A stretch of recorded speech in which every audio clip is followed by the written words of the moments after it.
बळीराजानं रात्रदिवस कष्ट करायचं, उन्हात पावसात तान्हात आणि पायानं दगड तोंड्यात जगल चिकड्या चालत, गाई पाळायच्या, म्हशी पाळायच्या, चारायच्या, रात्रदिवस त्यांना बघायचं, पाणी करायचं, वैरण करायचं, एवढे केल्याच्या नंतर त्याचं दूध मिळणार आणि ते दूध त्याच्या दुधाला पण भाव नाही, ते दूध स्वस्त विकलं जाणार.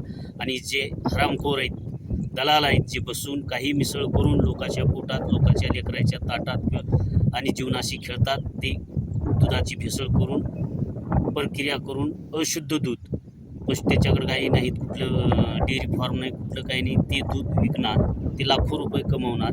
आत्तापर्यंत एवढे प्रशासकीय अधिकारी जे आहेत, आयुक्त असतील, कुठलेही भेसळयुक्त अधिकारी, ते काही झोपले होते का, ते बहिरे होते का, ते आंधळे होते, त्यांना भेसळ दिसत नाही.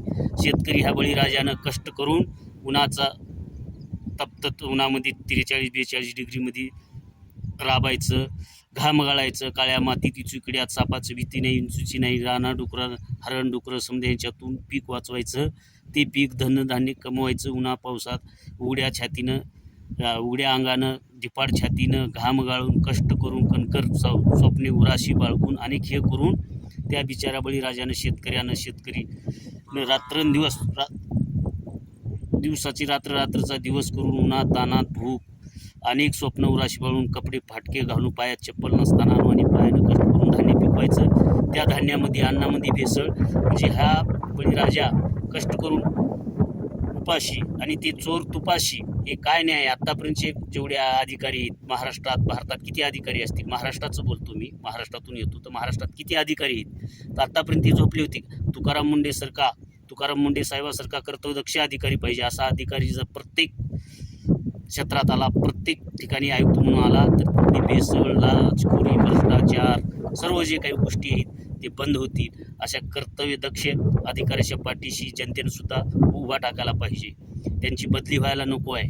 त्यांनी जे आता भेसळ आयुक्त म्हणून काम केलं, तर त्यांचं किती गुणगान गावलं जाते. प्रत्येक, आपण पण शेतकऱ्याची लेकराव, गरिबाची लेकराव, आपण जे काही अधिकारी होतो हे होतो, म्हणजे आपण पुढे गेलं की मागच्याला लात मारायचं, मागच्याला विसरायचं का?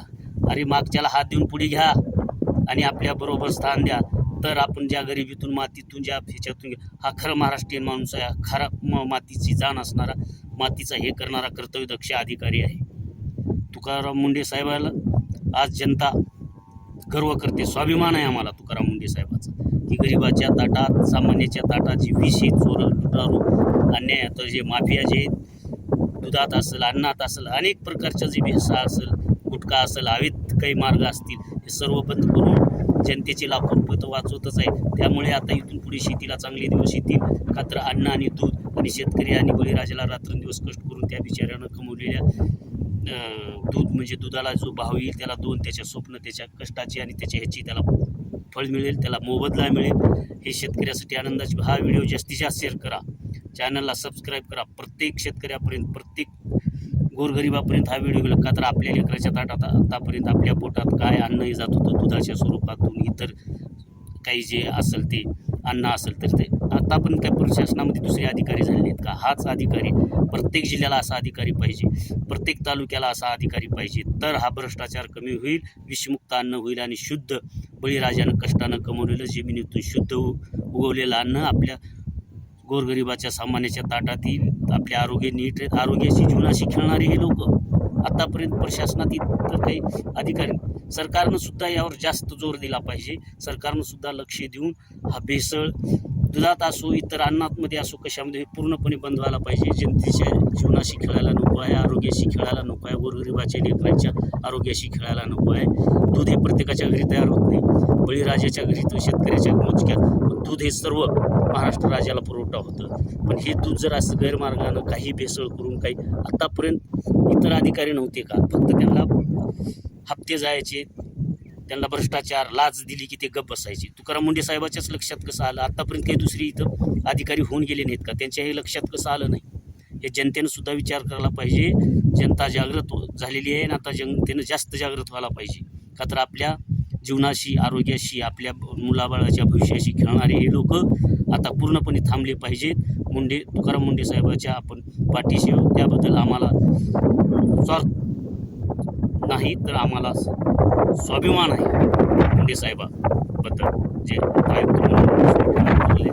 तर मुंडे साहेब, तुम्ही आणखी जास्तीत जास्त हे जे लोक आहेत अशी माफियाना बंद करा. गोरगरिबाच्या जनतेच्या लेकरांच्या गोरगरीब सामान्य जनतेच्या शुद्ध आणि विषयुक्त अन्न पाठवा. म्हणजे तुमच्या प्रक्रियेतून तुम्ही एक निर्णय घेतलो तर खरोखरच हे असं भ्रष्टाचार बंद झाला आहे, अन्याय बंद झाला आहे, घुसखोरी हे जे काही म्हणजे ह्याला घुसखोरीच म्हणावं लागेल. का म्हणावं लागेल तर भेसळ म्हणजे जीवनाशी खेळणं, मृत्यूशी खेळणं, म्हणजे मृत्यूला आमंत्रण दिल्यासारखं आहे ना. काही खाणार आपल्या माघारी काय होतं हे प्रत्येकाला काही तपासून पाहू शकतो. तर शेतीला चांगले दिवस येतील, शेतकऱ्यांच्या दुग्ध व्यवसायाला चांगले दिवस येतील. हे भेसळयुक्त दूध, भेसळयुक्त अन्न बंद होईल आणि खऱ्या कष्टाला आणि खऱ्या अन्नाला मूल्य मिळेल. धन्यवाद.